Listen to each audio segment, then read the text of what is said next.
ونستعينه ونستغفره ونؤمن به ونتوكل عليه ونعوذ بالله من شرور أنفسنا ومن سيئات أعمالنا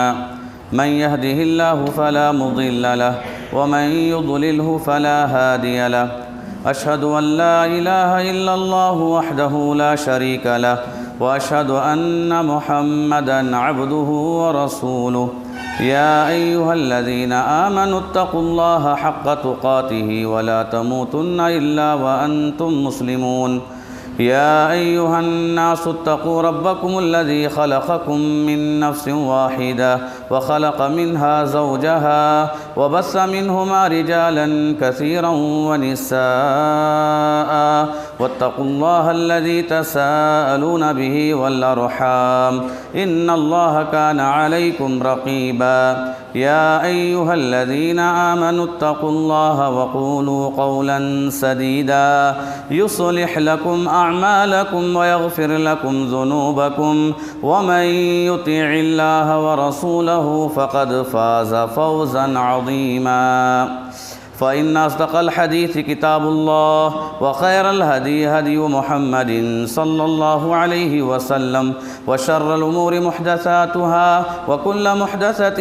بدعة وكل بدعة ضلالة وكل ضلالة في النار قال الله تعالى ومن آياته أن خلق لكم من أنفسكم أزواجا لتسكنوا إليها وجعل بينكم مودة ورحمة إن في ذلك لآيات لقوم يتفكرون۔ قابل احترام حاضرین، پردہ نشین خواتین، ہر قسم کی تعریف، توصیف، بڑائی، کبریائی اس اللہ وحدہ لا شریک لائق ہے جس نے ہم تمام کو ایک مرد اور ایک عورت سے پیدا کیا ہے۔ لاکھوں درود و سلام اللہ کے سارے انبیاء پر، خصوصاً آخر نبی محمد مصطفیٰ صلی اللہ علیہ وسلم پر، جنہیں اللہ تعالیٰ نے انسانوں کے ہر معاملے میں بہترین نمونہ اسوہ بنایا ہے۔ یہاں تک کہ ایک باپ ہونے کے اعتبار سے،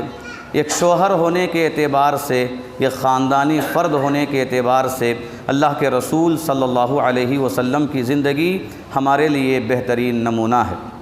محترم حضرات، انسان کی زندگی میں بہت سارے رشتے قائم ہوتے ہیں۔ کبھی بھائی بہنوں کا رشتہ قائم ہوتا ہے، تو کبھی ماں باپ کا رشتہ قائم ہوتا ہے اولاد کے لیے، اور کبھی دوستی کا رشتہ قائم ہو جاتا ہے، اور کبھی انسان کہیں پر کام کرتا ہے، کہیں پر جاتا آتا ہے، وہاں پر تعلقاتی طور پر غیر احساس کے ساتھ ہی انسان کے کچھ تعلقات اور کچھ دوستیاں قائم ہو جاتی ہیں۔ ان سارے تعلقات میں سب سے مضبوط اور بہترین تعلق میاں بیوی کا رشتہ ہے، میاں بیوی کی دوستی ہے، میاں بیوی کا تعلق ہے۔ بلکہ انسانوں کا سب سے پہلا رشتہ میاں بیوی کا رشتہ ہے کہ اللہ تعالیٰ نے آدم علیہ السلام کو پیدا کیا۔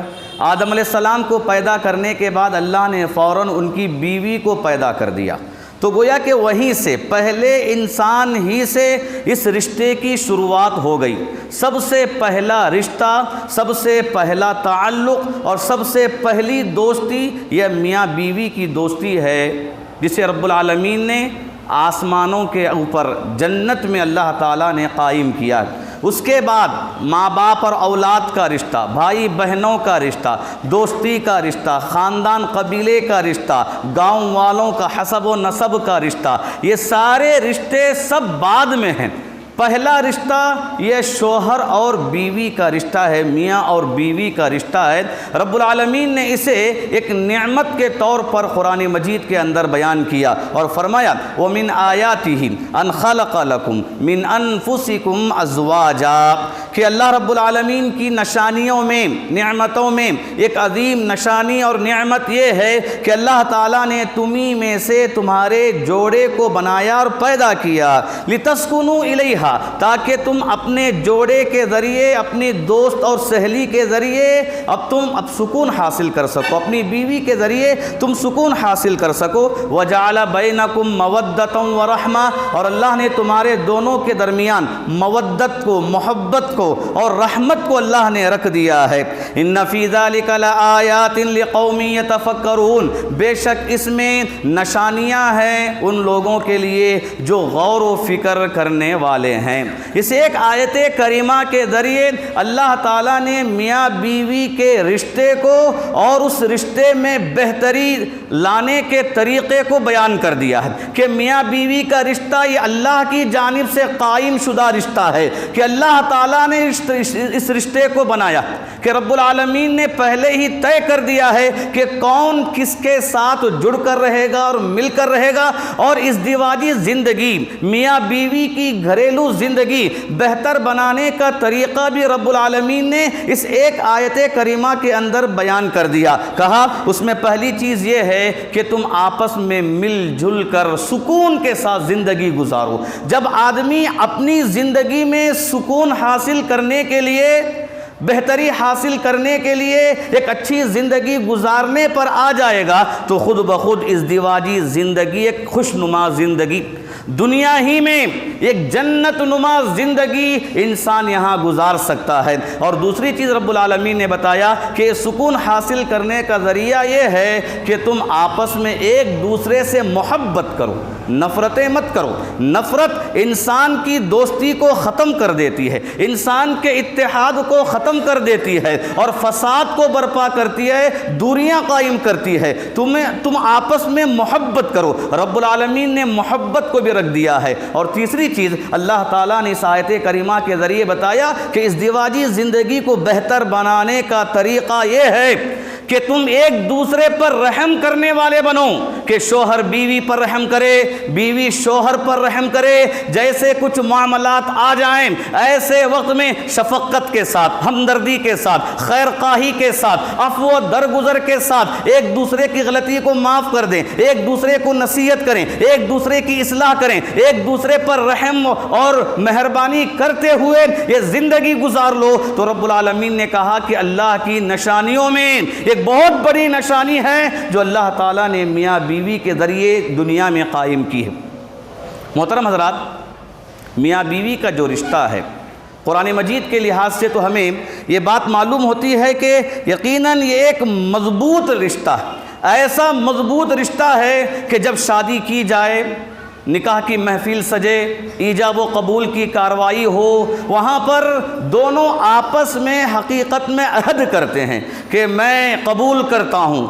فلاں کی بیٹی کو، یا میں قبول کرتی ہوں فلاں کے بیٹے کو۔ آپسی رضامندی اور آپسی قبولیت کا یہ معاملہ حقیقت میں زبانی قبول کرنا نہیں ہے، بلکہ عہد کرنا ہے، وعدہ کرنا ہے کہ ہم دونوں محبت کے ساتھ رہیں گے، ایک جہتی کے ساتھ رہیں گے، ایک دوسرے کا ساتھ دیتے ہوئے رہیں گے، اور دنیاوی زندگی میں آنے والے مسائل کو جھیلتے ہوئے، برداشت کرتے ہوئے، شکر گزاری کے ساتھ، صبر اور ثبات قدمی کے ساتھ ہم ایک دوسرے کے لیے جی کر زندگی گزاریں گے۔ حقیقت میں ایک وعدہ ہے جسے رب العالمین نے فرمایا وَأَخَذْنَ مِنْكُمْ مِيثَاقًا غَلِيظًا، ان عورتوں نے تم سے ایک مضبوط وعدے کو لیا۔ یہ شادی حقیقت میں ایک وعدہ ہے، ایک عہد و میثاق ہے جو دونوں آپس میں طے کرتے ہیں کہ ہم مل جل کر رہیں گے، اپنی زندگی، آگے کی زندگی کو بہتر بنائیں گے۔ محترم حضرات، جب انسان شادی کرتا ہے، کبھی کبھی انسان کے یہاں شادی کرنے کے نظریے مختلف ہوتے ہیں۔ کبھی انسان یہ دیکھتا ہے کہ میری عمر بڑھتی جا رہی ہے، مجھے شادی کرنا ہے، لیکن شادی کا مقصد کیا ہے اسے خود نہیں معلوم، بس عمر بڑھ رہی ہے اس لیے شادی کرنا۔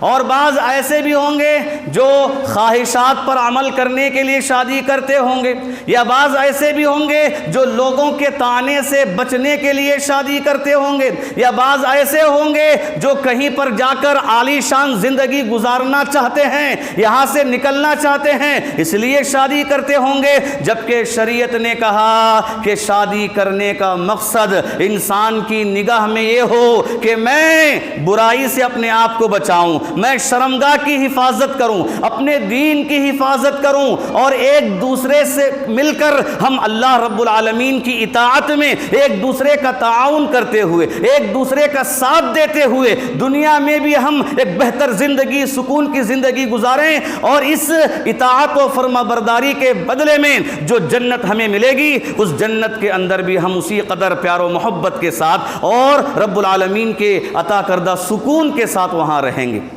اسی لیے شادی کرنے کے وقت میں چاہیے کہ بندہ اس بات کا لحاظ رکھے کہ شادی میں کیوں کر رہا ہوں۔ وجہ یہ ہے کہ جن کے پاس شادی کا کوئی مقصد نہیں ہے، یا شادی کر لی دنیاوی مقاصد کا خیال کرتے ہوئے، خوبصورتی کا خیال کرتے ہوئے، یا دنیا میں شیطان کے فربے میں آ کر کسی سے محبت کر لیا، پیار کر لیا، شادی کر لی، یا دنیا میں کسی کی مالداری کو دیکھ کر شادی کر لی، یا دنیا میں کسی کے عہدہ و منصب اور عزت کے گھرانے اور زندگی کو دیکھ کر شادی کر لی۔ لیکن یہ تاریخ میں یہ واقعات شاہد ہیں کہ ایسے لوگوں کی زندگی زیادہ دیر نہیں ٹھہرتی۔ یہ ایسی کشتی ہے کہ چلنے کے بعد پھر دریا ہی میں ڈوب جاتی ہے۔ اس کے بعد ان کے لیے زندگی میں جو اصل مقصد حاصل کرنا ہے ایسا کوئی مقصد باقی نہیں رہتا۔ اختلافات آ جاتے ہیں، طلاق و خلا کی نوبت وہاں پر واقع ہو جاتی ہے، اور خاندانوں کے درمیان فتنہ برپا ہو جاتا ہے۔ یہ ساری چیزیں دنیاوی مقاصد کا خیال کرتے ہوئے شادی کرنے والوں کی زندگی میں ہم آئے دن سنتے ہیں اور دیکھتے ہیں، اور اللہ کے رسول صلی اللہ علیہ وسلم نے اس سے منع بھی کیا۔ صحیح بخاری کی وہ حدیث جس میں امام بخاری رحمہ اللہ نے پہلے ہی باب میں ذکر کیا، کہا انما الاعمال بالنیات، کہ عمل کا دار و مدار نیت پر ہے، اور اس میں اس بات کی بھی وضاحت کی کہ نیت کا دار و مدار اتنا زیادہ ہے، اگر کوئی ہجرت کر کے جاتا ہے، ہجرت کرنے کا مقصد دین پر چلنا، اپنے دین کو بچانا ہے، تو اسے وہ چیز مل کر رہے گی۔ اگر کوئی ہجرت اس لیے کرتا ہے کہ وہاں جاؤں گا تو مجھے حسین و جمیل لڑکی مل جائے گی، مجھے شادی کرنے کا موقع مل جائے گا، دنیاوی غرض کا خیال کرتے ہوئے جو ہجرت کر کے جاتا ہے، تو اللہ کے رسول صلی اللہ علیہ وسلم نے فرمایا وہ چیز اس کے لیے ہو کر رہ جائے گی، دنیا اس کی ہو کر رہ جائے گی، آخرت کی کوئی چیز اسے حاصل نہیں ہوگی۔ محترم حضرات، شادی بیاہ کے معاملے میں سب سے پہلی چیز ایک نوجوان لڑکے اور لڑکی کو اس بات کا لحاظ رکھنا چاہیے کہ میں شادی کروں تو میں اپنی عفت و پاک دامنی کے بچانے کے لیے، اپنی شرمگاہ کی حفاظت کے لیے، اور اپنی یہ پاکیزہ زندگی کو اللہ کے حوالے کرنے کے لیے جائز طریقے سے میں اپنی زندگی گزاروں۔ بندہ اس نیت سے شادی کرے تاکہ وہ اس اچھی نیت کے ساتھ جو شادی کرے گا ایک دوسرے کے ذریعے تعاون ہوگا، عبادت میں، اطاعت میں، اور غیبی طور پر اللہ تعالیٰ محبت کو ڈالے گا، غیبی طور پر اللہ تعالیٰ ایک دوسرے کے تعلق سے رحم و کرم اور ہمدردی کے جذبات کو پیدا کرے گا۔ اور اسی قدر محترم حضرات، جو شادی انسان کرتا ہے تو شادی کرنے میں اس بات کا لحاظ رکھے کہ وہ دین کا معاملہ ہر حال میں مقدم رکھے، کہ لڑکا دیندار ہو، لڑکی دیندار ہو، اس لیے کہ دیندار لوگوں کے رشتے مضبوط ہوتے ہیں، خوشی میں بھی غمی میں بھی۔ اسی لیے اللہ کے رسول صلی اللہ علیہ وسلم نے فرمایا تھا عجبا لامر المؤمن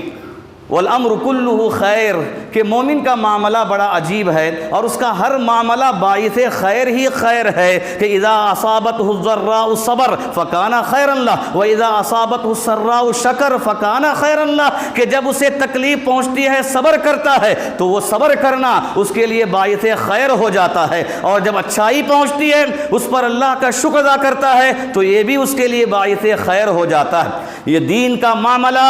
جب انسان دین کو مقدم رکھتا ہے یقیناً اس کے لیے دنیا میں بھی کامیابی ہے اور آخرت میں بھی کامیابی ہے۔ اور یہ میری بات نہیں بلکہ اللہ کے رسول صلی اللہ علیہ وسلم نے شادی پر ترغیب دلاتے ہوئے اسی بات کا ذکر کیا کہ تم دین کو مقدم رکھ کر کامیابی حاصل کر لو۔ فرمایا تنکح المرأۃ لاربع، کہ عورت سے شادی کی جاتی ہے تو 4 چیزوں کا لحاظ کیا جاتا ہے کہ کبھی اس کی خوبصورتی میں، کبھی اس کے مال میں، کبھی اس کے حسب میں، کبھی اس کے نسب میں خیال کیا جاتا ہے۔ یہ 3 چیزیں ہوئیں، اور چوتھی چیز آپ نے کہا دین کا لحاظ کیا جاتا ہے شادی کرنے میں، اور آگے آپ نے فرمایا فاظفر بذات الدین، کہ تم دین کو مقدم رکھ کر کامیابی پالو۔ اللہ اکبر، کتنی بڑی بات ہے کہ اللہ کے رسول صلی اللہ علیہ وسلم نے 3 چیزوں کے ذکر کرنے کے بعد جب کامیابی کی بات آئی تو آپ نے فرمایا دین کو مقدم رکھو، تم کامیاب ہو جاؤ گے۔ فاظفر بذات الدین تریبت یداک، اگر تم دین کو مقدم نہیں رکھو گے تو تمہارے ہاتھ مٹی میں مل جائیں گے۔ تریبت یداک، تمہارے ہاتھ مٹی میں مل جائے اگر تم دین کو مقدم نہیں رکھو گے۔ ایک حدیث میں آپ صلی اللہ علیہ وسلم نے فرمایا اذا خطب الیکم من ترضون دینہ وخلقہ فزوجوہ الا تفعلوہ تکن فتنۃ فی الارض وفساد عریض۔ اگر کوئی دیندار تمہارے سامنے شادی کا پیغام لے کر آئے، چاہے لڑکا ہو یا لڑکی کے گھرانے والے ہوں، اگر شادی کا پیغام لے کر آئیں تو اللہ کے رسول نے فرمایا جس کے دین سے تم راضی ہو، جس کے اخلاق سے تم راضی ہو تو فوراً شادی کرا دو، ورنہ کیا ہوگا؟ آپ نے فرمایا تکن فتنۃ فی الارض وفساد عریض، اگر تم دین کا لحاظ نہیں رکھو گے تو یہ دنیا میں، زمین میں باعث فتنہ ہوگا، فتنے کا ذریعہ ہوگا، اور ایک بہت بڑا فساد انسان کی زندگی میں اس چیز سے واقع ہوگا۔ آپ نے فرمایا کہ دین کا اگر معاملہ سامنے آ گیا، اخلاق اگر اچھے دکھائی دے، تم شادی کر لو۔ محترم حضرات، ایک المیہ ہے ہمارا کہ عام طور پر ہم لوگ شادی بیاہ میں مالداری کو دیکھتے ہیں، خوبصورتی کو دیکھتے ہیں، اور دنیاوی طور پر جتنی چیزیں ہو سکتی ہیں وہ ساری چیزیں دیکھتے ہیں۔ نوکری دیکھیں گے، بینک بیلنس دیکھیں گے، جائیداد دیکھیں گے، یا کتنا کمائے گا، کتنا کھلائے گا، اس بات کا ہمارا لحاظ رہتا ہے، لیکن یہ لحاظ نہیں رہتا کہ اس کی نمازیں کیسی ہیں، اس کا دین کیسا ہے، وہ غریبوں کا کتنا خیال کرتا ہے، اور اپنی اطاعت و فرما برداری میں رب العالمین کے یہاں کتنا مقرب ہے، اس کے اخلاق و کردار کیسے ہیں، اس کے معاملات اور دوستیاں کیسی ہیں، اس کا کوئی لحاظ نہیں رکھتا، جس کی وجہ سے آئے دن زندگی میں مسائل، مشکلات، پریشانیاں۔ شادی تو ایک دن کی خوشی ہو جاتی ہے، اس کے بعد زندگی بھر ٹارچر رہتا ہے، پریشانی رہتی ہے، انسان تکلیف میں رہتا۔ اسی لیے اللہ کے رسول صلی اللہ علیہ وسلم نے فرمایا دین کے معاملے میں کہا الدنیا کلھا متاع وخیر متاع الدنیا المرأة الصالحہ، دنیا ساری کی ساری فائدے کی چیز ہے، لیکن اس میں نیک عورت، دیندار عورت یہ سب سے بہترین چیز ہے، سب سے بہترین سامان ہے دنیا کے سامان میں، دنیا کے فائدے کی چیزوں میں یہ دیندار عورت بڑی ہی فائدہ مند ہے۔ واقعات کی اگر ہم بات کریں، سلف صالحین کے، انبیاء کے واقعات ہمارے سامنے بے شمار پڑے ہیں کہ دیندار خاتونوں نے دین کی خاطر شوہروں کی کتنی خدمت کی ہے، اور ان کی زندگی کی کتنی بڑی بڑی پریشانیوں کو تکلیف کیا ہے، برداشت کیا ہے، بے شمار واقعات موجود ہیں۔ اگر ہم اس کا ذکر کریں تو یقیناً ایک وقت طویل درکار ہے۔ محترم حضرات، شادی کے معاملے میں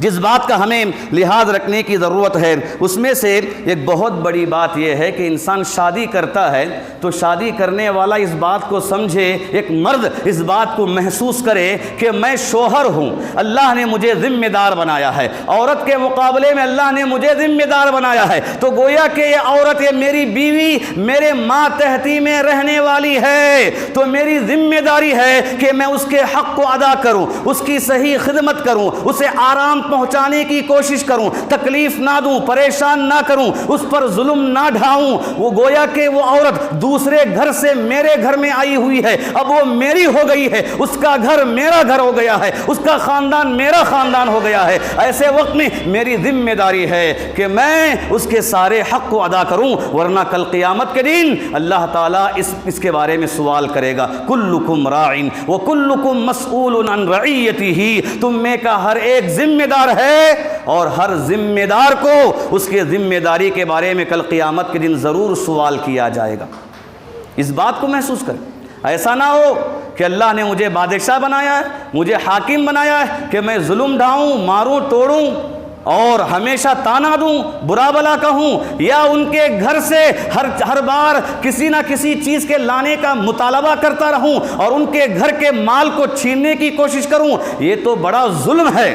ایک فساد ہے جو انسان کی زندگی میں پایا جاتا ہے۔ اور اسی قدر محترم حضرات کہ شادی کے معاملے میں بندے کو چاہیے اس بات کو مد نظر رکھے، اس بات کا خیال کرے کہ بندے پر جو حقوق عائد ہوتے ہیں، ایک اللہ کا حق ہے تو دوسرا بندوں کا بھی حق ہے، اور بندوں کا حق کا معاملہ اتنا خطرناک ہے، اگر بندہ دنیا میں کسی پر ظلم ڈھاتا ہے، کسی کو گالی دیتا ہے، کسی کو مارتا ہے، کسی کا حق ہڑپ کرتا ہے، ستاتا ہے، کل قیامت کے دن اسے اپنی نیکیاں دینا پڑے گا، اگر نیکیاں ختم بھی ہو جائیں تو لوگوں کے گناہ اسے ڈھونا پڑے گا۔ اللہ کے رسول صلی اللہ علیہ وسلم نے سوال کیا صحابہ سے، کہا ہل تدرون من المفلس، اے صحابہ کیا تم جانتے ہو کہ مفلس کون ہے؟ صحابہ نے فرمایا کہ مفلس تو وہ ہے جس کے پاس دینار نہیں، درہم نہیں۔ تو آپ نے فرمایا میری امت کا مفلس کل قیامت کے دن وہ نہیں ہے جس کے پاس دینار و درہم نہیں ہے، بلکہ مفلس تو وہ ہے جو دنیا میں کسی کو مارا ہوگا، کسی کو گالی دی ہوگی، کسی کا حق ہڑپ کیا ہوگا، کسی کا قتل کیا ہوگا، جو دنیا میں جس نے جس پر ظلم ڈھایا ہے وہ بڑا مفلس ہے۔ کل قیامت کے دن لوگ آتے جائیں گے، اپنے حق کے برابر نیکیاں لیتے جائیں گے اور نیکیاں ختم ہو جائیں گی۔ جب نیکیاں ختم ہو جائیں اللہ کہے گا کہ تمہارے حق کے برابر گناہ اس پر ڈال دو۔ اللہ اکبر۔ یاد رکھیے مخلوق کے حقوق میں سب سے پہلا حق میاں بیوی کا آتا ہے۔ ایک عورت پر شوہر کے حق آتے ہیں اور ایک شوہر پر بیوی کے حق آتے ہیں، تاکہ دونوں آپس میں اپنے ایک دوسرے کے حقوق کو صحیح طور پر ادا کریں، ورنہ کل قیامت کے دن اللہ تعالیٰ اس معاملے میں سوال کرے گا۔ محترم حضرات، میاں بیوی کا یہ رشتہ شرعی طور پر اتنا پاکیزہ، اتنا بہترین اور اتنا مضبوط رشتہ ہے، اس رشتے سے بہتر اور اعلیٰ رشتہ اس کے مقابلے میں کوئی دوسرا آ نہیں سکتا۔ یہ بہترین رشتہ ہے، اور اس کی مثال دیتے ہوئے رب العالمین نے قرآن مجید کے اندر فرمایا ہن لباس لکم وانتم لباس لہن، عورتیں تمہارا لباس ہیں اور تم عورتوں کے لباس۔ یہ عربی زبان کا کلمہ بلاغت پر مبنی ہے، جسے تمثیل کہتے ہیں، استعارہ کہتے ہیں، کہ اللہ تعالیٰ نے بطور تمثیل اور بطور استعارہ ایک بلیغ جملہ استعمال کیا کہ عورتیں تمہارا لباس ہیں اور تم عورتوں کا لباس۔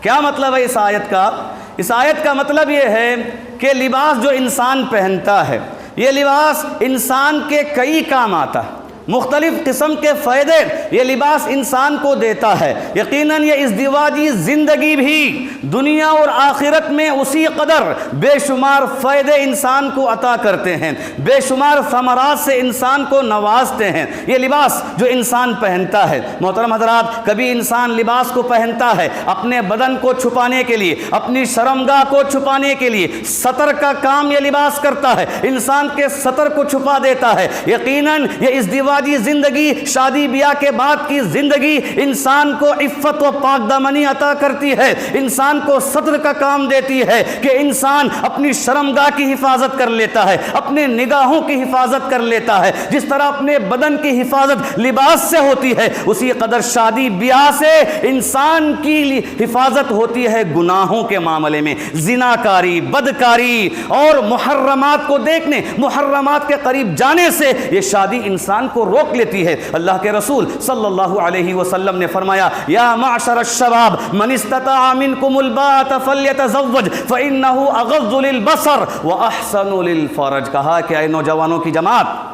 اگر تمہارے اندر طاقت ہے شادی کرنے کی تو فوراً شادی کر لو۔ کیوں؟ یہ شادی نگاہوں کی حفاظت کا ذریعہ ہے اور شرمگاہوں کی حفاظت کا ذریعہ ہے، اور خاص کر آج کے اس پرفتن دور میں ہر طرف بے حیائی پھیلتی اور عام ہوتی جا رہی ہے، کوئی اس سے آج بچ نہیں سکتا۔ اتنا معاملہ موبائل کے ذریعے مشکل ہو گیا ہے کبھی ہم سوچیں گے کہ چھوٹا سا بچہ ہے موبائل لے کر کیا دیکھے گا، کارٹون دیکھے گا یا کوئی اور چھوٹی بڑی چیز کو دیکھے گا، لیکن بے حیائی کا معاملہ اتنا زیادہ ہو گیا ہے، ایک المیہ ہے، ایک بہت بڑا فتنہ ہے۔ کارٹون اور معمولی چیز تو چھوڑ دیجئے، اگر آپ دینی ویب سائٹ بھی اوپن کریں گے وہاں پر بھی آپ کو گندی تصویریں نظر آئیں گی اور بے حیائی کی تصویریں وہاں پر بھی آپ کو دکھائی دیں گی۔ تو ایک نوجوان، ایک شادی شدہ انسان کا اس سے بچنا مشکل ہے، تو بچے آخر اس بے حیائی سے کیسے بچیں گے؟ اللہ اکبر۔ اسی لیے شریعت نے کہا کہ شادی یہ ستر کا کام کرتی ہے، پردے کا کام کرتی ہے، نگاہوں کی حفاظت اور شرمگاہ کی حفاظت کا یہ بہترین ذریعہ ہے۔ محترم حضرات، جو انسان لباس پہنتا ہے اس کے فائدوں میں سے ایک فائدہ عزت کا فائدہ ہے کہ کبھی کبھی انسان کو کپڑے سے بھی عزت ملتی ہے۔ اگر سفید لباس، اچھا دھویا ہوا نیا استری کیا ہوا لباس انسان پہن کر جائے گا، یقیناً لوگ بھی اس کی عزت کریں گے۔ یہ انسان کو عزت دیتا ہے۔ یہ شادی کی زندگی، یہ میاں بیوی کی زندگی بھی انسان کے لیے عزت عطا کرتی ہے۔ ہر طرح کے برے کاموں سے بچا کر، ہر طرح کے لغویات سے محفوظ کر کے اور ہر طرح کے چلر اور بچپنے کے عمل سے انسان کو بچا کر یہ بتاتی ہے، سمجھاتی ہے کہ تم بڑے ہو گئے ہو اور تمہارا معاملہ ان لوگوں کے ساتھ رہنے کا نہیں ہے، تمہارا معاملہ یہ چھوٹے کام کرنے کا نہیں ہے، تمہیں اپنی زندگی کے بارے میں سوچنا ہے، اپنی بیوی بچوں کے بارے میں سوچنا ہے۔ یہ عزت کی زندگی، یہ شادی بیاہ کا معاملہ ہمیں عطا کرتا ہے۔ اور اسی قدر بعض علماء نے کہا کہ لباس زینت کا کام دیتی ہے، یہ لباس صحت و تندرستی کا کام دیتا ہے، اور یہ لباس انسان کو تہذیب، ثقافت، رہنے جینے کا سلیقہ یہ لباس سکھاتا ہے۔ یقیناً شادی کے ذریعے بھی، شادی میں انسان کے لیے صحت ہے، شادی میں انسان کے لیے زینت ہے، اور شادی میں انسان کے لیے ایک بہترین ثقافت، بہترین تہذیب اور زندگی گزارنے کا ایک سلیقہ رب العالمین نے اس میں رکھا ہے۔ اسی لیے کہا ہن لباس لکم وانتم لباس لہن، کہ تم، وہ عورتیں تمہارے لباس ہیں اور تم عورتوں کے لباس۔ محترم حضرات، میاں بیوی کا جو ایک مضبوط، بہترین، پاکیزہ جو رشتہ ہے، اس رشتے میں بعض چیزوں کا لحاظ رکھنا ضروری ہے۔ ان باتوں کا لحاظ نہ رکھنے کی وجہ سے آئے دن ہر گھر میں اختلافات، لڑائی جھگڑے اور دوریاں، فساد، شیطان کا یہ حربہ کام کرتا چلا جا رہا ہے، جس کے بارے میں اللہ کے رسول صلی اللہ علیہ وسلم نے فرمایا کہ شیطان اب مایوس ہو چکا ہے کہ جزیرہ عرب میں لوگ، نمازی مومنین،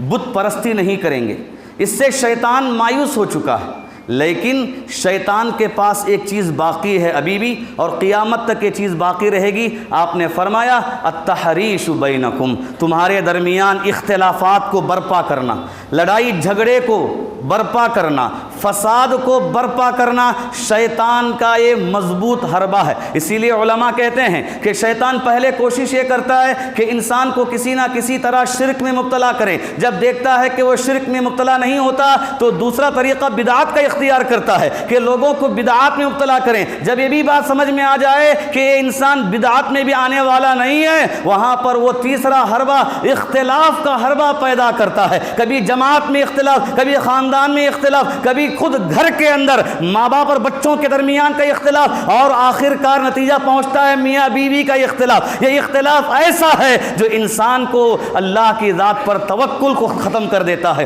امید کو ختم کر دیتا ہے، مایوس بنا دیتا ہے، نا امید کرتا ہے کہ بندہ اللہ رب العالمین سے مانگنے کے بجائے دوسروں کے پاس جاتا ہے، سہارا طلب کرتے ہوئے، مدد طلب کرتے ہوئے، اللہ کی ذات پر یقین کم ہو جاتا ہے۔ انسان کبھی کبھی اپنی زبان سے گالیاں دینے پر آ جاتا ہے، برے کلمات اللہ کے تعلق سے کہنے پر آ جاتا ہے۔ یہ اختلاف کا نتیجہ ہے جس سے انسان دین سے دور اور کبھی کبھی دین سے ہی نکل جاتا ہے۔ یہ شیطان کا ایک مضبوط حربہ ہے، شریعت نے اس کا ذکر کیا۔ محترم حضرات،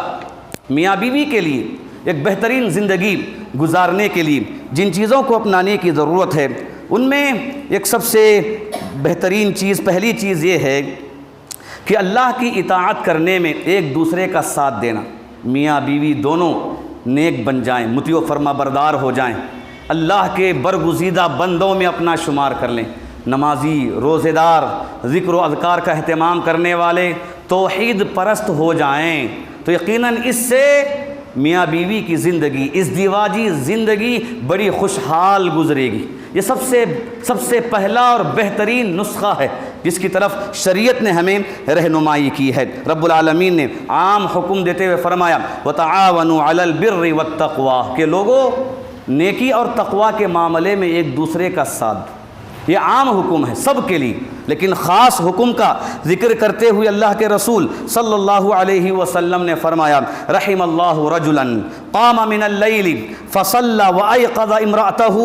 فإن ابت نضج في وجهها الماء۔ اللہ تعالیٰ اس شوہر پر رحمتیں نازل کرے، رحمتوں کی بارش اتارے جو صبح میں بیدار ہوتا ہے، نماز پڑھتا ہے، پھر اپنی بیوی کو جگاتا ہے۔ اگر بیوی جاگنے سے انکار کرتی ہے تو پانی کے چھینٹے اس کے چہرے پر مار کر جگاتا ہے، پھر وہ بھی بیدار ہوتی ہے، نماز پڑھ لیتی ہے۔ ایک دوسرے کا ساتھ دے رہے ہیں نماز پڑھنے میں، اللہ کی اطاعت و فرما برداری میں۔ تو اللہ کے رسول صلی اللہ علیہ وسلم نے فرمایا ایسے مرد پر، شوہر پر اللہ کی رحمتوں کا نزول ہو، اور آگے فرمایا یہی جملہ کہ ایسی عورت پر اللہ کی رحمتوں کا نزول ہو جو صبح میں بیدار ہوتی ہے، نماز پڑھتی ہے، پھر اپنے شوہر کو جگاتی ہے۔ اگر شوہر نہ جاگے تو پانی کے چھینٹے دے کر اسے جگاتی ہے، وہ بھی نماز پڑھ لیتا ہے۔ اللہ اکبر۔ صحابہ ایک سفر میں تھے، صحابہ نے پوچھا اے اللہ کے نبی بہترین مال کون سا؟ اس لیے کہ رب العالمین نے مال کو خزانہ بنا کر جمع کرنے سے منع کیا۔ جو مال کو خزانہ بنا کر جمع کرتے ہیں ان کے بارے میں کہا کہ کل قیامت کے دن یہی مال لوہے کی تختیوں کی شکل میں گرمایا جائے گا اور انسان کی پیشانی پر، انسان کی پیٹھ پر داغا جائے گا۔ تو صحابہ نے سوال کیا اے اللہ کے نبی بھلا بتلاؤ کہ آخر بہتر مال کون سا ہے تاکہ ہم اسے اپنے پاس رکھیں۔ تو آپ نے فرمایا بہترین مال یہ ہے کہ انسان کے پاس اچھی زبان ہو، شکر گزار دل ہو، اور آگے فرمایا وَزَوْجَةٌ مُؤْمِنَةٌ تُعِينُهُ عَلَى إِيمَانِهِ۔ اگر کسی کو نیک ایسی عورت مل جائے، ایسی بیوی مل جائے جو شوہر کے ایمان میں اس کا ساتھ دیتی ہے، اس کی مدد کرتی ہے، عبادت کرنے میں مدد کرتی ہے، اطاعت کرنے میں مدد کرتی ہے۔ محترم حضرات،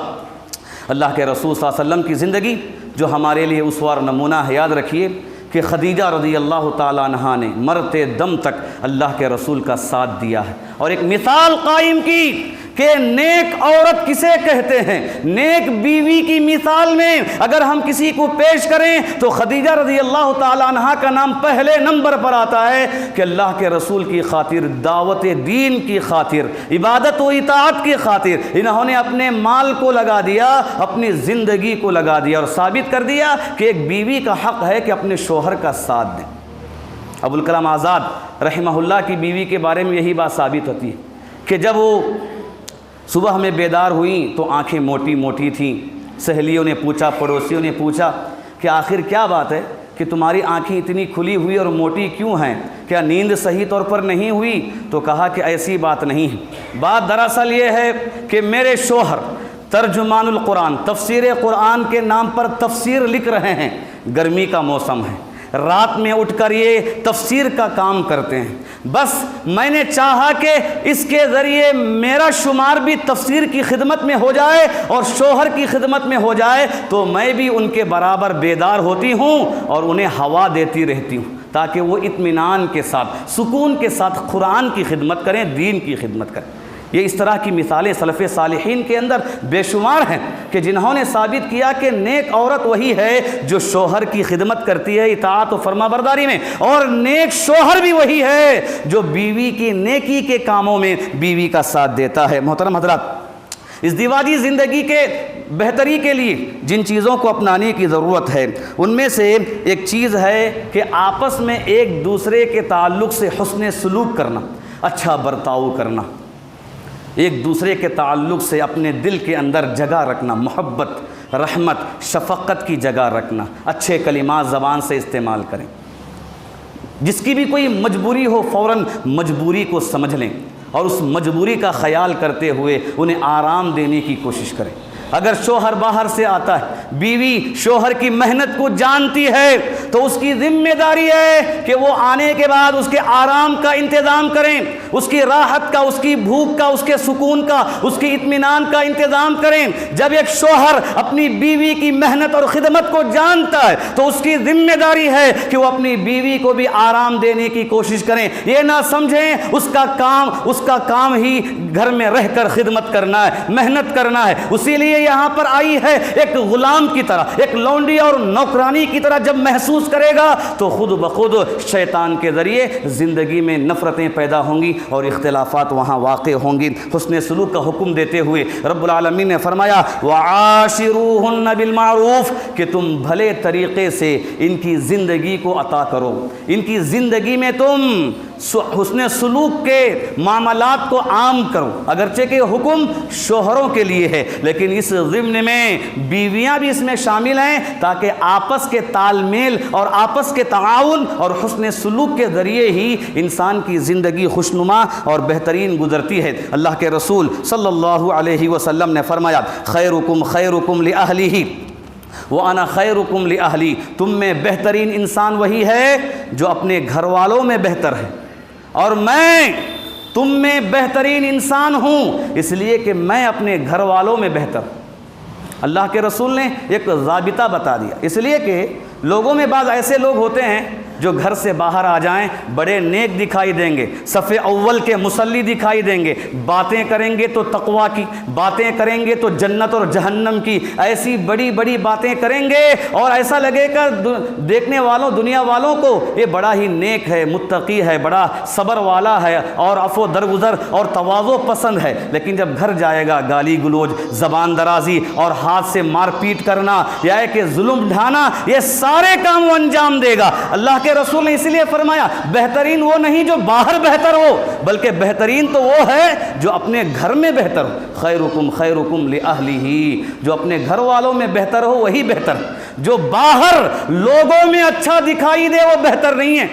وہ بہتر نہیں ہے۔ بہتر تو وہ ہے جو اپنے اندر اپنے گھر کے اندر بہتر ہو، اور یہ بات سچ ہے جو باطن میں پاک ہوگا وہ ظاہر میں بھی پاک ہوگا، جو گھر کے اندر پاک ہوگا وہ گھر سے باہر بھی اسی قدر اخلاق کا پہلو اختیار کرتے ہوئے بہتر ثابت ہوگا۔ لیکن جو صرف ظاہر میں دکھائی دے ریاکار ہے، اس لیے آپ نے فرمایا۔ محترم حضرات، ایک اور حدیث میں اللہ کے رسول صلی اللہ علیہ وسلم نے اس بات کی وضاحت کی کہ ایک دوسرے کے ساتھ حسن سلوک کرنے سے ہی اس دیواجی زندگی بہتر بنتی ہے۔ آپ نے جابر رضی اللہ تعالی عنہ سے کہا کہ جب انہوں نے ایک بیوہ عورت سے شادی کی، کہا کہ فَهَلَّا جَارِيَةً تُلَاعِبُهَا وَتُلَاعِبُكَ وَتُضَاحِكُهَا وَتُضَاحِكُكَ ارے کیوں نہ تم ایک کنواری سے شادی کر لیتے، بیوہ سے تم نے کیوں کی، کنواری سے کر لیتے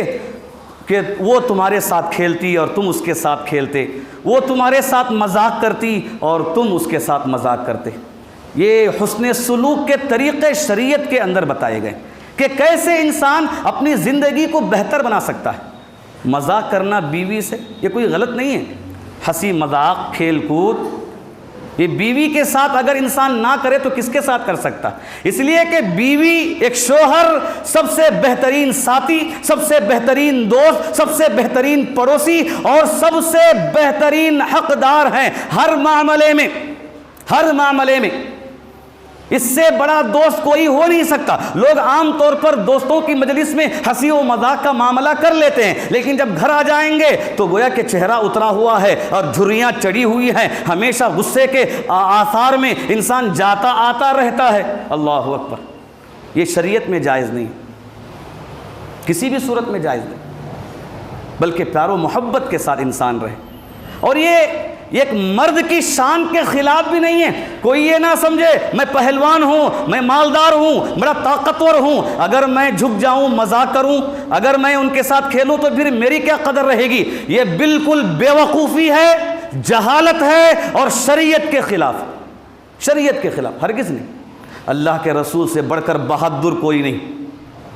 اور اللہ کے رسول سے بڑھ کر تواضع پسند کوئی نہیں۔ اللہ کے رسول کے روب کے برابر کسی کا روب نہیں۔ صحابہ اللہ کے رسول کو چہرے تک آنکھ اٹھا کر نہیں دیکھتے تھے، محبت اور روب کی خاطر، اور اسی قدر جب ہنسی و مذاق کی بات آئے تو اللہ کے رسول سے بڑھ کر دل لگی کرنے والا بھی کوئی نہیں۔ عائشہ رضی اللہ تعالی عنہ نے کہا ہم ایک سفر میں تھے، ہم نے مسابقہ کیا دوڑنے کا، تو میں پہلے مرتبہ مسابقہ ہوا تو میں آگے بڑھ گئی، میں جیت گئی۔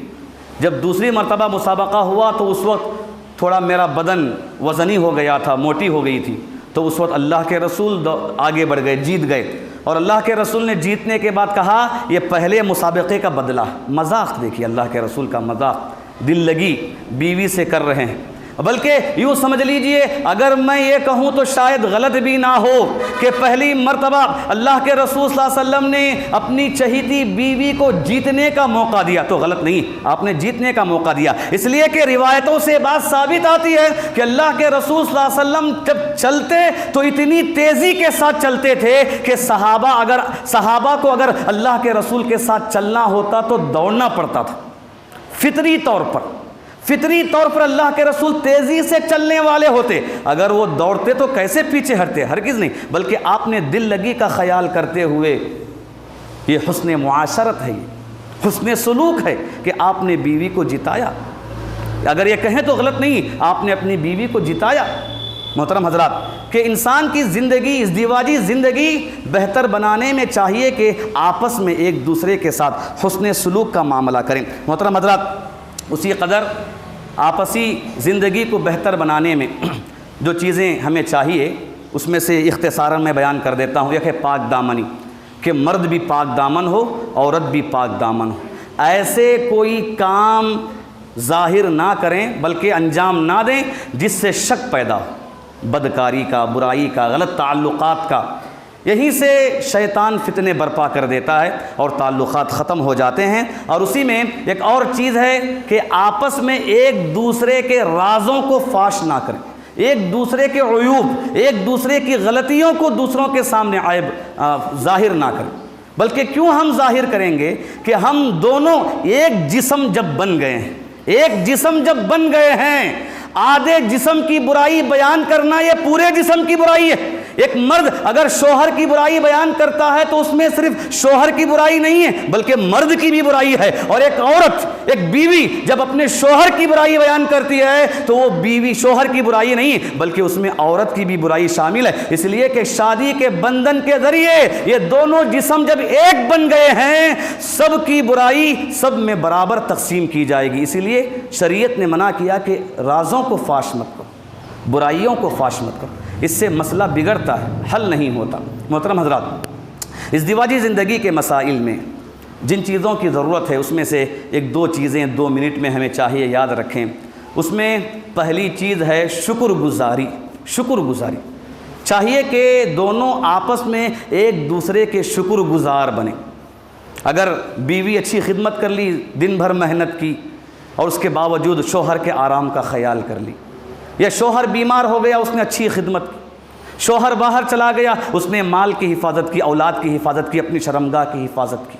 مکمل طور پر شوہر کی عزت اپنی عزت سمجھ کر اس نے ہر اعتبار سے شوہر کی حفاظت کی ہے۔ ایسے وقت میں چاہیے کہ 2 کلمے شکریہ کے اگر شوہر ادا کر لے تو اس کی عزت میں کبھی کمی نہیں آئے۔ اور اسی قدر ایک بیوی کو چاہیے کہ وہ اپنے شوہر کی شکر گزار بنے، اور یہ شریعت کا حکم ہے کہ خاص کر شریعت نے بیوی کو یہ حکم دیا ہے کہ چاہیے کہ بیوی اپنے شوہر کے لیے وہ شکر گزار بنے۔ احادیث کو اگر ہم دیکھتے ہیں تو ہمارے سامنے بے شمار حدیثیں اس مسئلے میں وارد ہیں۔ طبرانی کی ایک روایت اس مسئلے میں ذکر کی گئی کہ کل قیامت کے دن اللہ تعالیٰ بندے سے سوال کرے گا کہ اے بندے، تو نے فلاں وقت میں جب تجھے نعمت ملی تھی تو تو نے شکر کیوں ادا نہیں کیا؟ بندہ کہے گا کہ اے اللہ میں نے تیرا شکر ادا کیا۔ اللہ کہے گا کہ تیرے فلاں بندے کے ذریعے میں نے یہ نعمت تجھے دی تھی تو تو نے اس کا شکر کیوں ادا نہیں کیا؟ بندہ کہے گا کہ اے اللہ میں نے سمجھا کہ یہ تیری طرف سے مجھے ملا ہے اس لیے میں نے تیرا شکر ادا کر دیا۔ کل قیامت کے دن اللہ تعالیٰ اس طرح کا سوال کرے گا، اور علماء نے عام حدیث کا ذکر کرتے ہوئے فرمایا رب العالمین کل قیامت کے دن سوال کرے گا، کہے گا لا یشکر اللہ من لا یشکر الناس، جس نے لوگوں کا شکر ادا نہیں کیا اس نے اللہ کا بھی شکر ادا نہیں کیا۔ لوگوں کا شکر ادا کرنے میں سب سے پہلا حق یا میاں بیوی کا، ماں باپ بعد میں بنتے ہیں، اولاد بعد میں آتے ہیں۔ میاں بیوی کا پہلا حق ہے کہ وہ آپس میں ایک دوسرے کے شکر ادا کرنے والے بنے، شکر گزار بنے۔ اور آپ نے حدیث میں ارشاد فرمایا یا معشر النساء تصدقنا فإنی رأیتکن اکثر اہل النار، اے عورتوں کی جماعت تم کثرت سے صدقہ کرو اس لیے کہ میں نے تمہیں جہنم میں زیادہ دیکھا ہے۔ فقلنا بما ذالک یا رسول اللہ، صحابیات نے سوال کیا کس وجہ سے ہم لوگ جہنم میں زیادہ ہوں گی؟ تو فرمایا قال تکثرن اللعن وتکفرن العشیرہ، کہ تم بہت زیادہ لان تان کرتی ہو، برا بلا کہتی ہو، اور تم شوہروں کی زیادہ نافرمانی کرتے ہو، ناشکری کرتی ہو، ناشکری کرتی ہو۔ ایک اور حدیث اس مسئلے میں یہ ہے، اللہ کے رسول نے فرمایا ایاکن وکفران المنعمین، کہ اے عورتوں کی جماعت تم پر احسان کرنے والوں کی ناشکری کرنے سے بچو۔ لعل احداکن تطول امیتها من ابویها ثم يرزقها اللہ زوجها، یہ بہت بڑی عظیم حدیث ہے خواتین کے لیے، یاد رکھیے، زندگی بھر یاد رکھیے اس حدیث کو کہ اللہ کے رسول صلی اللہ علیہ وسلم نے فرمایا کہ اے عورتوں کی جماعت کہ تم پر جن کا احسان ہے ان کی نافرمانی ناشکری کرنے سے تم بچو۔ کیوں؟ اس لیے کہ تم میں سے کتنے ایسی عورتیں ہوں گی جو اپنے ماں باپ کے گھر میں ایک زمانے دراز تک شادی کے بغیر بیٹھی ہوں گی، اللہ تعالیٰ نے تمہارے لیے ایک شوہر کا انتظام کر دیا، ایک شوہر کا انتظام کر دیا، اللہ نے تمہیں شوہر عطا کیا۔ کہا ثم يرزقها اللہ زوجها ويرزقها منه ولدا، کہ اس شوہر کے ذریعے اللہ نے تمہیں اولاد بھی دے دی۔ تو گویا کہ شوہر کے ذریعے اللہ نے تمہاری زندگی بدل دی، تم کنواری تھی اب شادی شدہ ہو گئی، اور تم کیا ہے اپنے ماں باپ کے گھر میں تھی دوسرے گھر میں آ گئی، اور تم ماں بن گئی، اولاد والی ہو گئی۔ فتغضب الغضبہ، کہا کسی چھوٹے معاملے میں تم غصے میں آ جاتی ہو، کسی چھوٹی بات میں تم غصے میں آ جاتی ہو، اور پھر کسی ناشکری میں یہ کلمہ اپنی زبان سے کہتی ہو ما رأیت منک خیرا قط، کہ میں نے زندگی بھر تم سے کوئی خیر دیکھا ہی نہیں، کبھی تم نے مجھے اچھا رکھا ہی نہیں، تم سے مجھے کبھی خوشی ملی ہی نہیں، ایسے کلمات تم استعمال کرتی ہو۔ اللہ اکبر۔ تو اللہ کے رسول صلی اللہ علیہ وسلم نے کہا کہ تم شکر گزار بنو، شوہر کے شکر گزار بنو۔ یہ پہلی چیز ہے جو مجھے بتانی ہے آخر میں۔ اور دوسری چیز ہے محترم حضرات، اس دیواجی زندگی کو بہتر بنانے میں جو دوسری چیز ہے وہ چیز ہے صبر کی زندگی گزارنا۔ انسان صبر کے ساتھ رہے زندگی گزارنے میں، اس لیے کہ دنیا میں کوئی ایسا انسان نہیں ہے جس کی زندگی میں کبھی کوئی پریشانی نہ آئی ہو نہ آتی ہو، کوئی نہیں ہے۔ اگر ہم دنیا والوں کی مثالیں پیش کریں، چاہے بڑے بڑے مالدار ملکوں کے بادشاہوں کے نام لیں، یا ہندوستان کے اندر اگر ہم اڈانی اور امبانی کے بھی نام لیں، کوئی یہ نہیں کہہ سکتا کہ وہ خوشحال ہیں، ہرگز نہیں۔ یہ رب العالمین کا قانون ہے، اللہ تعالیٰ نے انسان کی زندگی میں تکلیفیں رکھا ہے، پریشانیاں رکھا ہے، نہ مالدار پریشانیوں سے بچے گا نہ غریب پریشانیوں سے بچے گا، ہر ایک کو تکلیف آئے گی، اور یہ تکلیف کبھی بیماری کی شکل میں، کبھی اولاد نہ ہونے کی شکل میں، کبھی اولاد ہو تو اولاد کی نافرمانی کی شکل میں، اور کبھی انسان کے پاس پیسے کھانے پینے کے اسباب نہ ہونے کی شکل میں، اور کبھی انسان کے پاس گھر نہ ہونے کی شکل میں، مختلف شکلوں میں یہ انسان کی زندگی میں پریشانیاں آئیں گی، ضرور بضرور آئیں گی، کوئی اس سے بچنے والا نہیں ہے۔ تو ایسے وقت میں صبر کیے بغیر انسان فوراً فیصلہ کر لینا جدائی کا، اختلاف کا، یا کہ صبر کیے بغیر کسی کو برا بلا کہہ دینا، یا مارنے توڑنے پر آ جانا، یا کسی کو اپنے لیے ایک لونڈی اور غلام سمجھ لینا، ایک ظالم بن جانا، یقیناً یہ ایسا انسان اللہ کی نگاہ میں بڑا بدترین ہے، بہت برا ہے، جو صبر کے ساتھ زندگی نہیں گزارتا۔ رب العالمین کا واضح وعدہ ہے ان اللہ مع الصابرین، اللہ تعالیٰ صبر کرنے والوں کے ساتھ ہے۔ اور قرآن مجید میں اللہ تعالیٰ نے صبر کا ذکر 90 سے زائد مرتبہ بیان کر کے تعلیم دی ہے کہ انسان کی زندگی میں صبر بہت ہی اہم ہے، اور خاص کر اس دیواجی زندگی میں، میاں بیوی کی زندگی میں صبر و شکر بہت ہی اہم ہے۔ جب تک یہ دو چیزیں نہیں آئیں گی اس وقت تک گھر کے اندر سکون، زندگی میں سکون کبھی نہیں آئے۔ اور آج نتیجہ ہے صبر نہ ہونے کی وجہ سے، شکر گزاری نہ ہونے کی وجہ سے انسان سکون کی تلاش میں ہے۔ 4 دیواری گھر ہے لیکن سکون انسان کو نہیں، اور نتیجہ کیا نکلتا ہے؟ انسان ڈپریشن کا شکار ہو جاتا ہے، بے دین ہو جاتا ہے، نافرمان ہو جاتا ہے، کبھی پاگل ہو جاتا ہے دنیاوی طور پر ٹینشن لے کر، اور جس کے نتیجے میں کبھی انسان خودکشی کر لیتا ہے۔ آئے دن بے شمار واقعات اس مسئلے میں ہم دیکھتے ہیں، سنتے ہیں۔ الغرض، خلاصہ کلام یہ ہے کہ اس دیواجی زندگی جسے بھی ملی ہے ایک بہت بڑی نعمت ہے اللہ کی جانب سے۔ اس نعمت کی قدر کرنے کی ضرورت ہے اور اس نعمت کو اپنے پاس باقی رکھنے کی ضرورت ہے۔ اللہ کا شکر ادا کرتے ہوئے، آپس میں ایک دوسرے کے حقوق کو ادا کرتے ہوئے، حسن سلوک کے ساتھ، پیار و محبت کے ساتھ جب زندگی گزاریں گے، دنیا میں بھی ہمیں سکون حاصل ہوگا، خوشی والی زندگی ملے گی، اور آخرت میں بھی سکون اور خوشحال زندگی ہمیں نصیب ہوگی۔ اللہ تعالیٰ سے دعا ہے کہ اللہ تعالیٰ ہم تمام کے گھر بار میں خیر و برکت عطا فرمائے۔ رب العالمین ہم میں جتنے بھی شادی شدہ لوگ ہیں، اس دیواجی زندگی گزار رہے ہیں، اللہ تعالیٰ سب کی زندگی میں سکون و راحت عطا فرمائے۔ اللہ تعالیٰ اختلافات سے، لڑائی جھگڑے سے محفوظ فرمائے۔ اللہ تعالیٰ شوہر کو بیوی کے اور بیوی کو شوہر کے حقوق ادا کرنے کی توفیق عطا فرمائے۔ اللہ تعالیٰ ہر معاملے میں شریعت کی تعلیمات کو مقدم رکھنے کی توفیق عطا فرمائے۔ رب العالمین میاں بیوی کو دین کا لحاظ رکھنے، اللہ اس کے رسول کی اطاعت کا لحاظ رکھنے کی توفیق عطا فرمائے۔ اللہ تعالیٰ گھروں کو جنت نما بنانے کی توفیق عطا فرمائے۔ اللہ تعالیٰ گھروں میں نمازوں کی پابندی کرنے، قرآن کی تلاوت کا اہتمام کرنے اور بچوں کی صحیح تربیت کرنے کی توفیق عطا فرمائے۔ رب العالمین جو بھی صاحب اولاد ہیں، اللہ تعالیٰ سب کی کمائی میں خیر و برکت عطا فرمائے۔ رب العالمین سب کی پریشانیوں کو دور فرمائے۔ اللہ جو بے اولاد ہیں، اللہ اپنے فضل سے، اپنے کرم سے سب کے گودوں کو اولاد کی نعمت سے بھر دے۔ اللہ تعالیٰ سب کے گھروں کو اولاد کی نعمت سے مالا مال فرمائے، آمین۔ بارک اللہ لنا ولکم فی القرآن المجید ورفعنا وإياكم بالآیات والذکر الحمید، انہ تعالی جواد کریم ملک بر رؤوف رحیم رب حلیم۔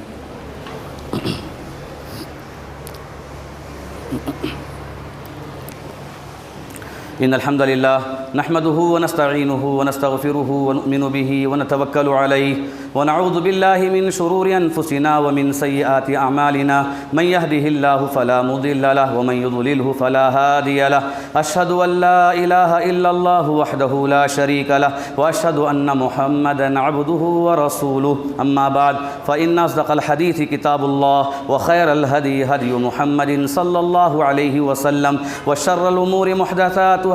وكل محدثة بدعة وكل بدعة ضلالة وكل ضلالة في النار۔ أعوذ بالله من الشيطان الرجيم، إن الله وملائكته يصلون على النبي يا أيها الذين آمنوا صلوا عليه وسلموا تسليما، اللهم صل على محمد وعلى آل محمد كما صليت على إبراهيم وعلى آل إبراهيم إنك حميد مجيد، اللهم بارك على محمد وعلى آل محمد كما باركت على إبراهيم وعلى آل إبراهيم إنك حميد مجيد، اللهم انصر من نصر دين محمد صلى الله عليه وسلم وجعلنا منهم آمين، وخذل من خذل دين محمد صلى الله عليه وسلم ولا تجعلنا منهم آمين۔ عباد الله رحمني ورحمكم الله، إن الله يأمر بالعدل والإحسان وإيتاء ذي القربى وينهى عن الفحشاء والمنكر والبغي يعظكم لعلكم تذكرون، واذكروا الله يذكركم وادعوه يستجب لكم ولذكر الله تعالى وأولى وعز وأكبر۔